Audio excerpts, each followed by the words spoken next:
beyond pronouns and what people expect you to address them as, do you have an agenda per se? I guess like what's the win here? Because like you've also said you've referred to being transgender as some sort of delusion, a mental disorder. It is a mental disorder. So under the DSM, it's a mental disorder. It's gender identity disorder or gender dysphoria. So then now that's not an insult. That's a medical. The DSM is the medically sworn by body of work. Right. So now what though?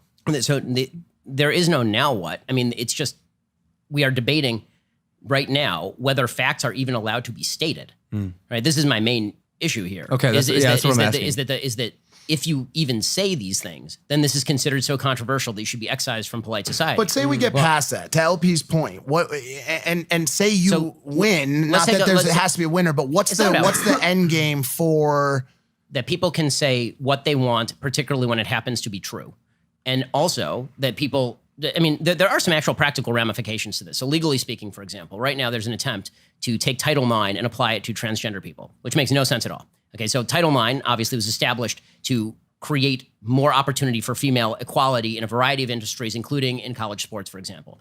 Okay, so to take the most obvious example, let's say that now we redefine female to mean you define yourself as female. Okay, we've seen this happen in MMA. It ain't pretty. Okay, when a biological male decides to fight MMA like Fallon Fox with a biological female, it does not end well for the biological female because it turns out that biological females are not built the same way on average as biological males. We've seen this happen in high school and college sports, where you've seen male athletes who perform pretty well as males, but they aren't top notch, suddenly go into female sports and they're dominating, right? I mean, you do see this sort of stuff happening, and I don't understand how you can simultaneously claim that you are a feminist standing up for women and also claim that a man can be a woman.